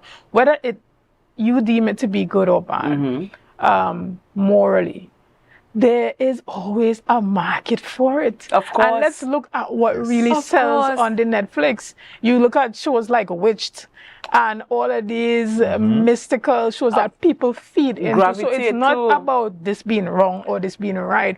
It's about using the characters to draw out modern stories Yep. out of old characters. Yes. So, and this is where I talk about the cross section, because this cross section is one that keeps this festival alive and keeps it relevant to what is happening today. So there can be a totally modern approach to bringing the story out, but you're using all characters, all ideology, all ideas. So when we talk about longevity of the Tobago Heritage Festival, there's been a complaint for a while that there needs to be something done to bridge the gap between us embracing where we come from, but being relevant to people wanting to continue to Right. be a part of it and not being a part of a mundane festival. I would like to see personally a situation where, understanding where technology is now, one of the biggest things that we're seeing now in terms of content creation is the AI stories, short form and long form, on the YouTube, on the social media. Persons spend hours looking at AI stories, and as a matter of fact, you have older persons who don't even know that is AI stories that they're looking at. And they're locked in. And they're locked in. And I myself too, sometimes I'm like, this is even better than a real story. Television, yes. And I'm into it, and I'm saying, can we utilize this very same medium where one of the festivals you go, it's not even a stage production, it's a film production where you go, you look at an AI, you're looking at an AI story, but it's a story of Tobago, Tobago's all the folklore. settings, all I the agree. everything, and you utilize that. Even retelling this whole Gang Sarah story, you actually get to visualize it. Oh, that's You know, beautiful. so how can we begin to put these level of innovative ideas into where the festival is going? So I'm very excited about that. I mean, you know, once I reach film and AI, that's me. Right. Because that's actually been my mission, is to take the stories that belong to us and do exactly what you said. How can we interrogate new real systems, concerns, developments, and thoughts through our characters? The aim, and it wouldn't happen heavily this year, although I will say this much, what Mrs. Gordon Hole and her team has done this year is definitely going to be a different spin on what exists. So the stage has already begun to do it. And we're hoping that as we head into the 40th, there are different conversations that TPAC has already had with entities at the Caribbean Film Festival who wants to do a little launch with us in September in Toronto, and then they want to come and do workshops. And the end goal is to have a series of films made by us, about us, telling our stories in different and interesting ways. And it is our hope, and I say it here hoping that it happens, it is our hope in the 40th we can have a film screening that accompanies that bigger celebration, the 40th celebration, because we have now become whole in terms of we have now begun the conversation of asking why and challenging what exists. Now we need to push the limits of where it can exist. Understood. And so this is my request to TPAC to look into the AI training for some of the students so that next year, during the Heritage Festival, there's a series that we could follow even online on social media as a collaborative post between the Tobago Heritage Festival and TPAC, where we could look at the story, or even the story leads up to the Heritage Festival. So there's a series that's playing out, and in order for you to see how it ends at the opening night. So that's how, you know, you're so drawn into the series and you're like, what is happening next? So and in order for you to see what's happening next, you have to come to the opening night. So we signed because that was the plan this year, you know. Right. Time didn't allow. But that is what you just said is literally exactly how we're supposed to. So we're hoping next year we get the chance to really just do that, because that is the thing. Olumal has notes of animatics she wants to create. Listen, leading up. Say, I don't watch this week, I see this piece, and next week I see the next piece, and then when it culminates on stage. That was the idea. Time, it was a big factor that prevented that from happening. It was because we had all the scripts for it, we had all the ideology behind and everything, and it just didn't work out this year. So we're hoping that next year, once we start in time, and we'll be able to get it done, because that is the future. That's the future. That's the future. Understood. And let's just talk about what's happening on the opening night for persons who want to get tickets, who want to be a part of it. Tell us a bit. So tickets will be sold at the box office on Wednesday, and on Thursday, day off at Shore Park's box office. Tickets are $150. I know they have a limited offer for $250 ticket for special VIP. That's going to be sold as well, but it's limited. It's only about 50 tickets I hear. I know persons over 60 and under 5 is free, and there's a cost for people 11 to 18, I think, for $100. And they can, and any more information you need, you go to TFCL's page or TPAC's pages for any further information in case anything of that details change. We should say this, we're starting at 7. Yes. This is not a speech show. The secretary has actually said no, she wants to come and sit and enjoy. So this is a proper theatre production. We're starting at 7, we're going right in. So if you come late and I'm outside, you're missing the whole thing. There's no intermission. We're going straight. We're holding the heartstrings for a full 90 minutes. Don't come late. Do not miss out. Come late. Are there any big surprises in this year's production that's happening on Thursday night that would make persons clutch their pearls, that would just make them gasp? What can we look forward to that persons are truly not expecting when they come to our opening night celebration? There are a few surprises, yes. Yeah. So our advice is to come on time and experience. Yeah, because we can't release it secrets. We can. But I definitely want to say that you will be wowed. You would see our dancers presented in a way that you have not seen them done before. True. And we have to big up, of course, Akimo Sandy, our new movement and dance coordinator. Right. You will hear music treated in a manner it's never been treated with before, and of course we have to big up Mr. OJ Richards and Keishon Julie and his team. We are pushing the limits of what we can do, and they're going to hear shades of us that just feel very different. You might hear the tambourine feel and song very different. So we have a few surprises for you. All right, well, I hope I can be there on time. On time. As you indicated. And so this is going to be big, ladies and gentlemen. 2026. This is the Tobago Heritage Festival launching of the opening night celebration that's happening Thursday, this Thursday, and it's promptly at 7 p.m. 7 Yes. p.m. Promptly at 7 p.m. And obviously, you know, I saw someone saying the other day on social media, we should always treat the opening night as our own Met Gala. So, you know, you're coming out in, you know, your greatest splendor. Oh, that'd be lovely. Right? And you're looking for the best of the best to come out and truly represent Tobago's heritage. And so definitely I now have a new problem. I need to find something to wear. Yes. Oh gosh. Right? So we're talking about I this myself Thursday managed night. to We do that. remind our people why it's really important for them to come out and be a part of this. Well, we know there's limited VIP seats and all of that, but remind the audience. It's a story within a story, and it's a beautiful story to be told. And the idea of it is that we have allowed our young people to take front in their storytelling. And I think that's something that people should come out and see, what our young people are capable of and how amazing they are, and understand that our legacy and our traditions will continue once we allow the right once we allow the right persons to have access to the education of who we are and what we represent as Tobagonians. Once we have that, our future is in good hands. Excellent. I Cultural industries and totally otherwise. believe you. CEO, Mr. Perman, is there anything that you want to say to our audience before we wrap up our discussion this morning? I want to say that this, for me, is a start. I'm very excited about what this opening means, excuse me, for the creative industries in particular. This is the start of a return to high quality theater. This is the start of us, as you said, pushing the envelope.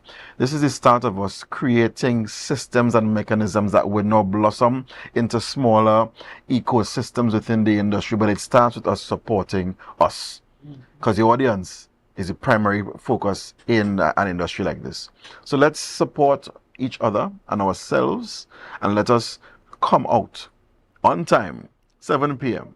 on Thursday, and just be wowed with the magic of theater. Excellent. And before we go, I just want to find out, where is there or does there exist a space where persons can contribute to the ideas of how the festival evolves? Where can persons send those ideas, send those proposals to have some of these innovative ideas implemented into the growth and development of the festival? Well, I can respond by saying that I know that the Festivals Commission normally does a very nice kind of feedback initiative within the festivals themselves. So that would be the first place to start. At TPAC, we've also discussed having a session afterwards to really kind of have a talk back, so that we could kind of interrogate some of the themes and ideas within the work. But we want to also have additional focus groups, because the creative industries will not be formed by just us saying this is what it needs to be. We also need to hear what people want. So the festival will be the start of the conversation, and we want to continue by having those different focus groups, and perhaps we will also do an online thing where you could submit ideas and thoughts. We want to come together and let's talk face to face. Let's interface and chat about where is this thing going next, because we're talking about the future. The foundation has already been set, and we want to begin to cast, as I said, the second floor of the festival, but we need your input.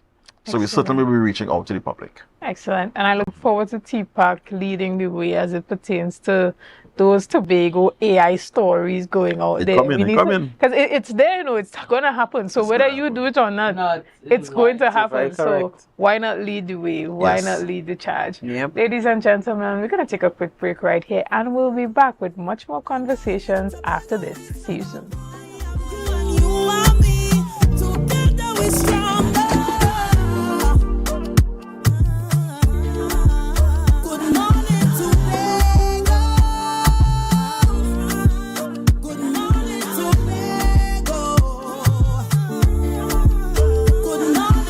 Coming up, Barbados kicks off festival season with Crop Over, where you can live like a local. Moments of discovery and joy during Culinary Month in Antigua and Barbuda. Find that hero within you.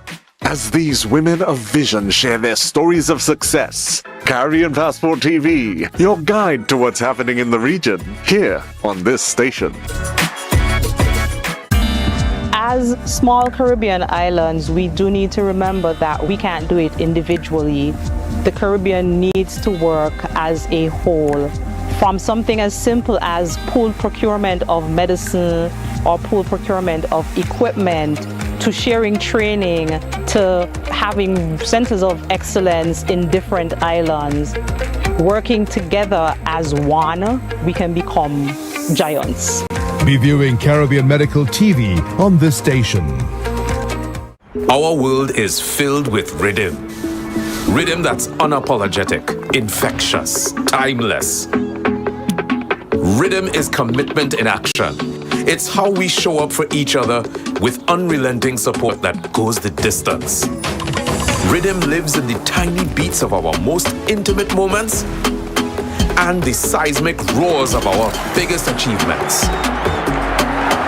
Rhythm is resilience in motion. So even when things go out of sync, we do what it takes to bring the rhythm back.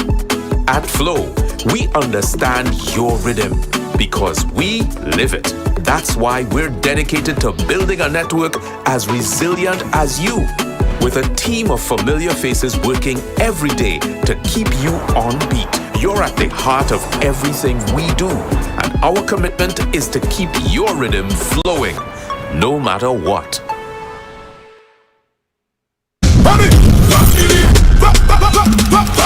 From the reef to the road. From the reef to the road.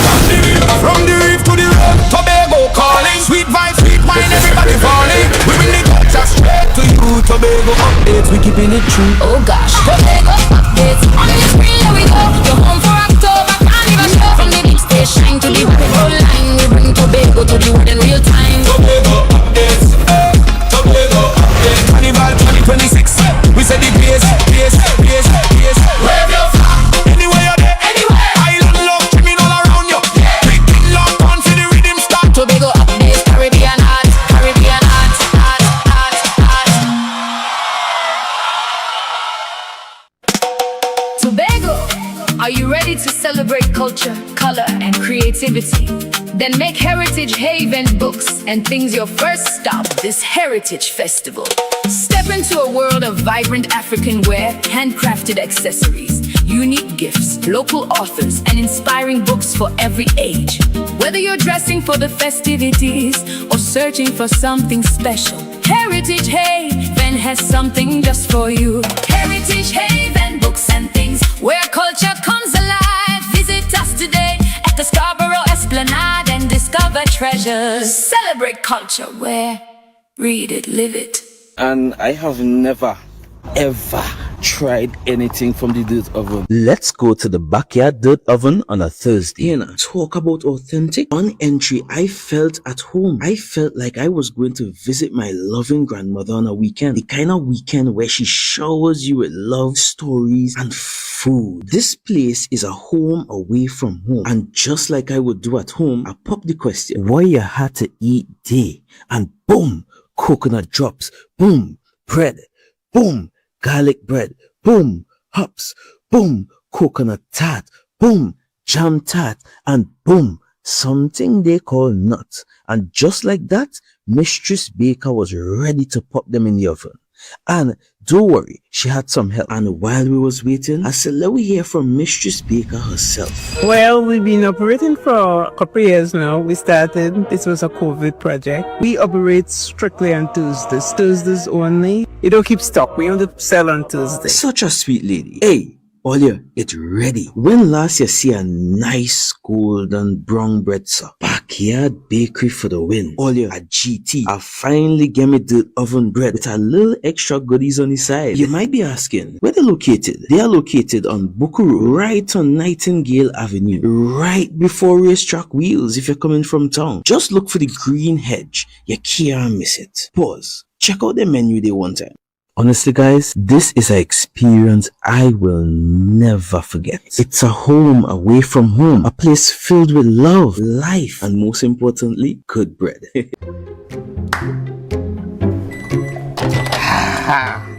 Nice.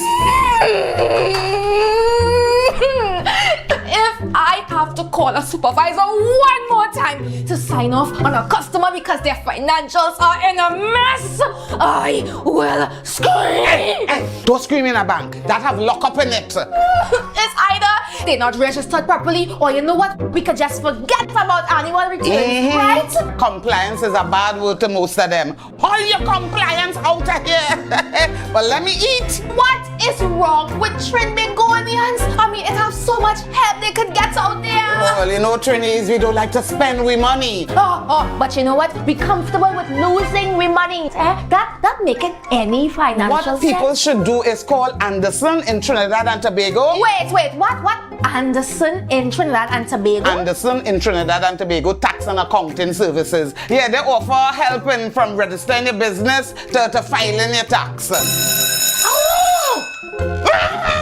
My lunch is over. Wait, tell me more. No, go and scream in the bank. You go and scream in the bank. No, Donna, don't get one sooner.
Good morning, Tobago, right here on Tobago Updates, ladies and gentlemen. I am your host, Chanel Felix. And this morning, we continue our conversations by chatting with someone who is no stranger to you here in Tobago. And we continue to talk about actually the Tobago Heritage Festival that's happening this year as we celebrate 39 years.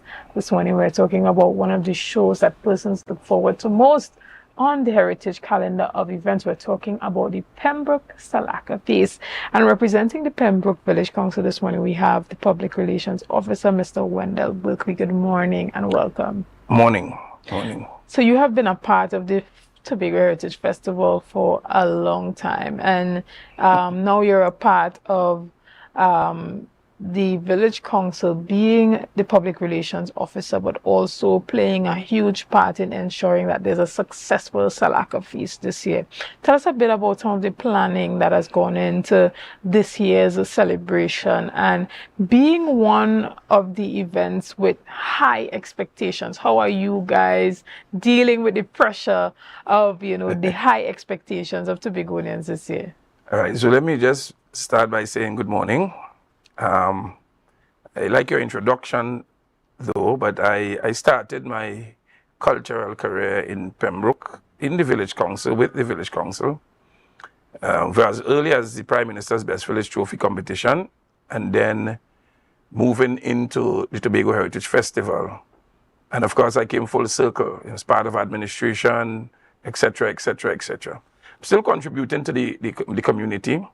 I'm still trying to ensure that the younger people, in other words, that we give continuity to what we do, so that we have a generation that continues to grow the festival, grow culture in Pembroke.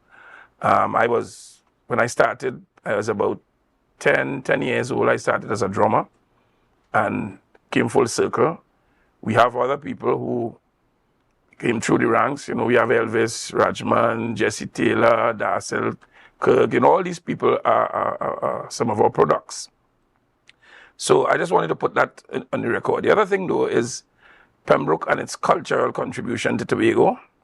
I could boast that we pioneered a lot of the cultural contributions in Tobago where we had our old folks, our drummers, and so they intertwined, or they were interwoven with many other communities and villages. So that's we're no stranger to that. Specific question, anyhow, is how are our preparations going? Salaka Feast is something inherited by Pembroke. And I say that because when they were looking, or at least assigning activities to communities, Pembroke was given the nod to do Salaka Feast because Pembroke always did Salaka Feast. It's part of our celebrations from time to time, year to year. And I usually say this, and without any fear of contradiction, that J.D. Elder studied in Pembroke in Top Hill with the Elder Cruikshank and they. There are records, with Lomax and there are recordings of what they did at that time. And so our development in terms of Salaka Feast, nation dances, and so on, came out of practice, something that we did all the time. And our role, well, my role throughout the time was to pick it up and run when the elders passed on and when some of them got a little older and couldn't practice. And the intention is to continue to move it on by way of giving it to our young people. So this year, as usual, we started by doing our rehearsals. And that's what we're doing now, rehearsing, meeting, planning, and fine-tuning what we're going to do in terms of what our production is like. Right. Tell us a bit about this storytelling. Storytelling is a big part of all the Tobago heritage presentations. Whether it's the Wake and Bongo, or it's the Old Time Wedding, or it's the Salaka Feast, there's always that deep element of storytelling. And as I would have, discussed earlier, where do we create that cross-section between what was and what is, and utilizing some of the older principles with modern day stories, with social commentary that's happening today? All right, so that's great. Salaka Feast is, and what I like about the Tobago Heritage Festival, I mean, at one time I was part of management, but what I like about the Tobago Heritage Festival is the difference that it brings from the various communities with the various events. Now, there are similarities, but you have differences that allows you to look at another side of your cultural heritage. For example, the Mariah Old Time Wedding, there's food, there's movement, there's tambourine drumming, yet there's some difference in the way it is portrayed, because it's a wedding, and a wedding is a wedding is a wedding. You can't do anything differently than what a wedding is, right? And you have liquor too, who do folk tales and superstitions. Again, it's basic storytelling, speaking about our ancestry and the things that, we were told, whether we think it is fact or fiction. That's another story. But you have that. That's a different event. And therefore, Salaka Feast is a feast. And a feast is a feast is a feast. And the elements of that feast are things like dancing, singing, food, ritual. Because that's what a feast is about. And it depends on what is the purpose of the feast. Salaka Feast was done in our community as a yearly Thanksgiving festival, because that's basically what it is. It's a Thanksgiving feast. And then it was done also when you had other events, like you're going to christen a new boat, you do a Salaka Feast, which is cooking, ritual, dancing, and in some instances you have manifestation, or what we call somebody rides. So the thing is, in terms of we telling the story, what we do is, there are some elements of Salaka Feast that must be present to make it Salaka Feast, all right? But there's also, because we have evolved over time, right, we create a natural story. For example, if you're having Salaka Feast in the community of Pembroke, if you're having it this year, there must be some prevailing issue. You see? Correct. And every year the issues are not the same. Yeah. There might be neighbor quarrel. It might have men and women issues. relationship issues, whatever is happening in the community would be part of this of the celebration. Even though we were just having the feast without doing theater. Let's say you're just having the feast, or you're having any feast. You invite the community, the entire village. And somewhere in a corner, somebody could be talking about something that happens. So you have that. Yeah. And so what we do is we create around those stories. You have the elements, of course, like I said, you're gonna have the rituals, you're gonna have the flag, you're gonna have the laying of the parent plate, you're gonna have dancing, you're gonna have speechifying as we call it in Tobago. But you will have a story. You will have a main story, what you may call the plot, and you'll have a small stories, subplots. Exactly. And Right. when we even talk about like subplots, and you said, usually taps into what is happening at that particular time. Again, I'm going to always go back to this recent story that rocked Tobago with the, young missing child, Angelo Tobias Plaza. Okay. So we have a community that is still, experiencing the remnants of that mourning. And you have a situation where someone will say, it's a Salaka feast coming up, but I don't feel to go my spirit and day with it. I don't want to go. And, the community is still in this Still type shaking, of place. yeah, So how yeah. do we move from being in that place to now coming into a celebration in remembrance, that type of thing, how does the community come together Together with and that. say, okay, well, this has brought us closer than ever before, and utilize that now to create a Salaka feast that maintains those traditional elements, but still tells the has story. some social commentary of what is happening. Well, that is the situation happening in Goodwood, and I guess in the Yam Festival, the person who is doing the creativity might be able to take that, as you say, and turn it into something that soothes the minds of the parents, that soothes the minds of the community, that gels the Yam Festival and the New Yam and the celebration of the New Yam with spiritual upliftment, with moving forward, with finding peace. Now, I'm not doing good with that, so let me go back to Salaka Feast. Yeah. So, but it's such close communities. Yeah, And what affects Goodwood affects Pembroke, and it affects us on a generally whole in Tobago. But you're making the point. So that's what I'm telling you. But what we're doing this year is sometimes we tap into situations that occurred before now. Things that our elders would tell us had occurred. And so we are exploring this story, and it speaks to the recognition of bloodline, the recognition of child, where we, for example, we do DNA testing now to discover who is the parents of children.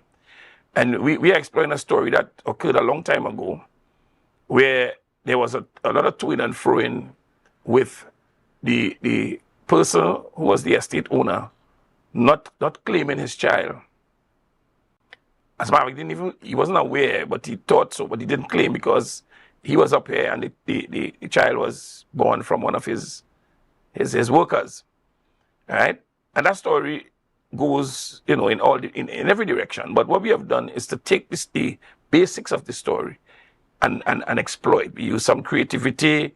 When you're doing drama, as you just heard from Allman and Day, when you're doing drama, you have some creative license. So you may start with a basic point, a basic story, and then you use some creativity and so to bring it stage worthy, right? And so we're doing something called the True Bloodline, which the feast and the festival opens the door for the recognition of the son of the person, or the son that was disowned, through the feast and through all the workings and through, I don't want to tell you the whole story now, but through bringing it to light, we don't have to use DNA, because in those days they wouldn't use that. Right? I mean, you had other ways in which people, your grandmother will tell you, well, boy, the child have your nose, must be yours, and so on and so on. We have the basic genetics. I mean, if you look at Bob Marley's children, they might be from very different mothers, but they have the same voice. Every one of them, you listen to them, and sometimes you couldn't even tell if it's the father or one of the children. So I'm saying you have those things, but we're taking it a little step further. we're using the spirituality, we're using a number of stuff Right. to bring that reality to life, as would have obtained in the 1960s and so. Right? Because in those days you didn't have any DNA testing to tell if it's my child or not my child. And other people might not have inherited things that they should inherit because they might not have been ways to prove that they're part of the family. Except, of course, for the mother or somebody saying, well, that is his son, and he said no, and yes and no, and then you have nothing happening. Right? We're exploring that. We're looking at, the situation where you have children being born with different traits. For example, I don't know if you're probably too young to know about somebody being born with a caul over the eye. You ever heard about that? I heard about it. So but they I say don't when know you're born much with a about caul over your face, and so that you could see spirits and you could commune with. So we're exploring all those things. There are some instances where children are born. I have some experiences when I was younger with some friends of mine who had another finger. Right. Yeah, and that was a trait of his family line. So if the father played the fool and so on, that fella born with an X finger, like he in trouble, So we have those things, and we are exploring that story. See, the thing is, let's tell the whole story. We are going into that part of the story. Spirituality that brings to light the hidden things that has to do with lineage, with bloodline. Yeah? Understood. And for the persons coming up to Pembroke for the Salaka feast, just talk to us a bit about the logistical component of it. We know that the show time is at 7 p.m. Yeah. Tell persons about parking and all of that. Well, let me start with parking, because we are now in the process of trying to get the area cleared. There's an area you're familiar with the Pembroke Heritage Park, right? Yes. There's an area opposite. And if you go traveling east, it is on the right side. But it has suddenly been turned into some kind of dumping ground. There's a lot of stuff, debris, all sorts. We are asking for assistance. We have asked for assistance to have it cleared, maybe prepared, rolled and so, maybe rotten rock. And then we try to do some closure. We try to prevent in the future. Because every year we go through this ritual. Some years, we have not been able to have it cleared. So people park all over the road. Of course, the police will do what they have to do. And then people get uneasy. But then we have this large area that you could park comfortably. So we just need to get it clear. I'm sending out the information again. Right. We have spoken to the relevant authorities, and we have promises, and I am pretty comfortable that those promises will be kept, because we have never had promises that wasn't kept. So let me put it like that. All right. So we have that. We also have the area which will be the Pembroke Heritage Park, which will be fitted to accommodate people. It could only hold so much people and no more. So you got to get there early, have a seat. We are preparing to ensure that we could seat everybody in which the capacity is designed for. So, but at least coming early would assist. We also have food, as usual roast pork and all the other delicacies, the oven bread and cakes and pone and tart and sweet bread, etc. And of course, we have performance, which is the main course, so to speak. And like I said, when you go into a feast, and we try to create some entertainment, we try to ensure that we present it in a way that we would enjoy it, although you and at the same time get the point, understand the point. Like I said, there are elements that must be there, so we always include those elements. But we allow the story to flow, including those elements, and have everything fit into one nice package. We usually would go for about at least 90 minutes to 2 hours, in which part of that will be intermission. So we give you a 90-minute performance, sometimes 95. But there's a break where you could refresh, use the restrooms, purchase food, etc. But we ensure that we keep you engaged for that time. After, if you want to hang out a bit and enjoy a little music, enjoy some conversations, that's quite okay. But we try to stick to our time. All right. Well, we want to thank you so much for being here with us this morning and ensuring that Tobago and the wider world knows that the Salaka Feast is happening at Pembroke this year. And you're not bringing your A game. We expect that. As we close off our discussion this morning, is there anything that you want to say to persons as it pertains to coming out and supporting and being a part of this show? Well, we are asking the persons who usually come to come back, and those who have never been there to come out and enjoy the festival. We're also asking that you come, you support the entire festival, all the other activities and so, and put yourself into that space and that place where you could soak in some of our heritage and recognize that our foreparents and, you know, our people who went through the drudgery of slavery would have left these traditions as an identifying mark for us. If we didn't have them, we would have been a people that would have been lost. And therefore, we should educate ourselves, our children, our friends, and continue to give support to our heritage. And I'm saying the entire festival. Excellent. So again, I want to thank you so much for being here and representing the Pembroke Village Council this morning. Ladies and gentlemen, we want to thank you so much for being a part of this morning's discussions. We want to thank you for your likes, your shares, and your comments, and all that you have been doing and continue to do to make Tobago Updates the #1 broadcaster here on the island of Tobago. Again, I'm Chanel Felix, and I'm always going to remind you to have a productive day.